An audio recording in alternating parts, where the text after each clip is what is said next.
की मृत्यु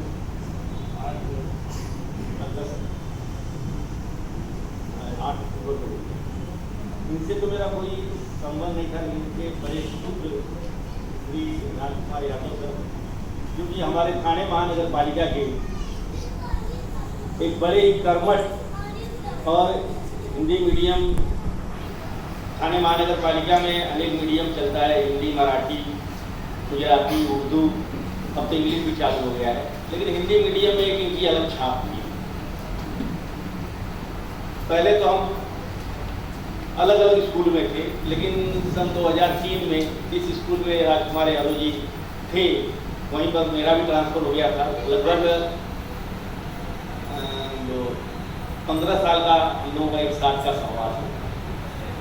इन 15 साल के अंदर राजकुमार यादव एक इतने सरल, कर्मठ और अपने कर्तव्य के प्रति निष्ठावंत शिक्षक थे कि इनको देख करके इनके पिताजी के प्रति अनुभूति किया जा सकता था, क्योंकि मेरा उनसे संबंध नहीं था, लेकिन ये इतने सुशील, कर्मठ और निष्ठावंत थे। एक शिक्षक की जो कर्म होते हैं, जो उसकी कर्तव्य होता है, उसके प्रति ये हमेशा प्रतिबद्ध रहते थे।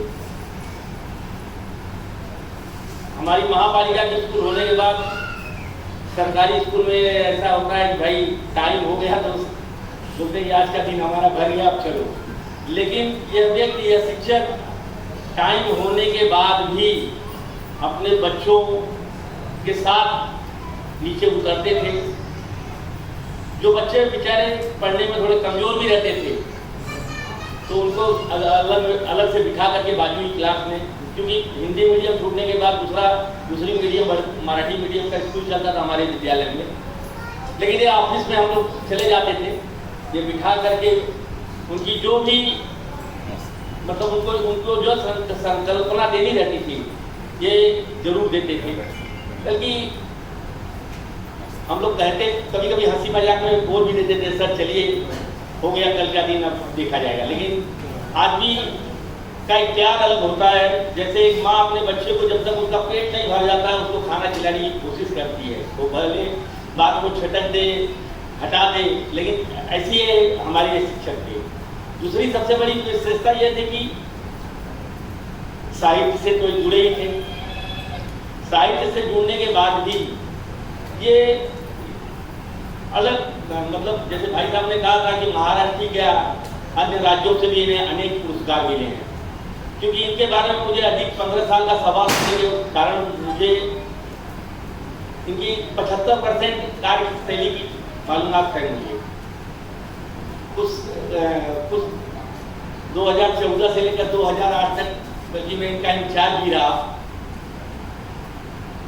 तो उस समय क्या रहता, जब शिक्षक थे तो एक अलग दर्जा था, लेकिन जब इंचार्ज की कुर्सी पर बैठा, क्योंकि मुख्याध्यापक नहीं था, इंचार्ज होने के नाते सारा कार्यभार मुख्याध्यापक का मुझे देखना पड़ता था, तो एक उस समय देखने का दृष्टिकोण बदल जाता है। क्यों कि कुर्सी पे बैठने के बाद एक विद्यालय की जवाबदारी हो जाती है कि हमारे शिक्षक, हमारा विद्यालय, हमारे विद्यार्थी का किस प्रकार से परिपक्व होंगे, किस तरह से विकास होगा, किस तरह से हमारे महापालिका में हमारे बच्चों का भी नाम होना चाहिए, हमारे शिक्षकों का भी नाम होना चाहिए।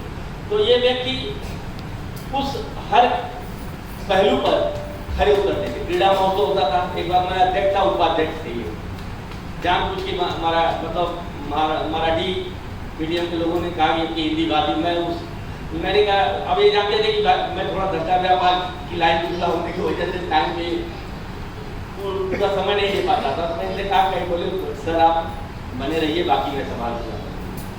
तो ये उपाध्यक्ष, इनको मैंने जानबूझ के उपाध्यक्ष बनवाया गया। मैंने कहा कि ये रहेंगे साथ में तो मैं अध्यक्ष रहूँगा। मुझे थोड़ी भी नहीं परेशानी हुई कि क्या क्रीड़ा महोत्सव चलता है घाट में, कि क्या परेशानियाँ झेलनी पड़ती हैं। ये व्यक्ति सुबह 6 बजे से लेकर के शाम को 5 बजे तक, जब तक क्रीड़ा महोत्सव चलता था, सारी जवाबदारी देखते थे। मतलब मैं नाम के लिए खाली एक अध्यक्ष था सही करने के लिए, लेकिन सारा कार्य इन्होंने संभाला था। ऐसे हमारे विद्यालय की विज्ञान प्रदर्शनी में कई बार हम लोगों का गढ़ में तो नंबर आया ही है, राज्य तक भी हमारे विद्यालय का नाम गया। क्योंकि ये विज्ञान प्रदर्शनी कहा जाए, क्रीड़ा महोत्सव कहा जाए, सर की ये जवाबदारी रहती है। विद्यालय का प्रेयर है, सर की जवाबदारी है। और ये समय से आधा घंटा पहले विद्यालय में उपस्थित हो जाते थे। और हम लोग थोड़ा दूर से आते थे, कभी कभार लेट भी हो जाते थे। तो ये नहीं, इनके अंदर ये था कि कंपटीशन ये नहीं आए तो मैं क्यों करूं, मैं नहीं, वो नहीं है तो मैं क्यों करूं। मतलब जैसे कहा जाता है ना, सर्वगुण संपन्न, मतलब ये मेरा विद्यालय है, मेरा, मुझे इसके प्रति निष्ठावंत रहना है, ये अपने मन में, आत्मा में इनके एक बिंब बन गया था। तो अब ये विचार इतने सरल थे, तो भाई साहब ने बताया कि भांडुप में इनके पिताजी का स्वभाव ही बड़ा सरल, और कैसे रहे होंगे वो तो लोगों के मुख के द्वारा हम लोग सुन ही रहे हैं। तो कहा गया है भाई, बेटा कितना भी बड़ा हो जाए, जैसे घर के ऊपर छत न हो तब तक वो घर अधूरा होता है। तो माँ बाप बच्चे के ऊपर छत रहते हैं, चाहे बच्चा बड़ा हो गया, अपने पैरों पर खड़ा भी हो गया है, लेकिन कहा जाता है कि अभी तक मेरे माता पिता जीवित हैं। मतलब एक उसके अंदर जवाबदारी वो सारी संभालता है, लेकिन उसको लगता है कि मेरे ऊपर भी कोई है, वो मेरा, अगर मुझसे कोई गलतियां भी हुई हैं, मुझसे कोई त्रुटि भी होगी तो संभाल लेगा। और हमारे पिता हैं, माँ है, उनके प्रति तो भाई जितना भी कहा जाए वो हमारी भलाई सोचेंगे, हमें अच्छे संस्कार ही देंगे। अब ठीक है, अपनी नसीब अपना अपना कर्तव्य। तो रही बात कि आज वो हम लोगों के बीच में नहीं है, भगवान उनकी आत्मा को शांति दे और उनके परिवार को यह दुख के समय साहस बनाए रहे, और परिवार जिस प्रकार से अब तक चल रहा था उसी प्रकार से चलता रहे, उनको प्रोत्साहन मिले, ईश्वर उनको नई एक प्रेरणा दे, नई जिज्ञासा दे और प्रगति करें। मैं ईश्वर के चरणों में प्रार्थना करता हूँ। और आज राजकुमार सर उस परिवार के पिता के जाने के बाद आज उन्हीं का स्थान यहाँ पर हो गया, क्योंकि बड़े पुत्र हैं। मुझे पूरा विश्वास है कि परिवार को यह भली भांति चलाएंगे और प्रगति कराएंगे, और समाज में जैसी उन्होंने मान मर्यादा प्रतिष्ठा छोड़ गया है उसकी ये पूर्ति करते रहेंगे। यह तो सब कहकर उन्होंने नमन किया।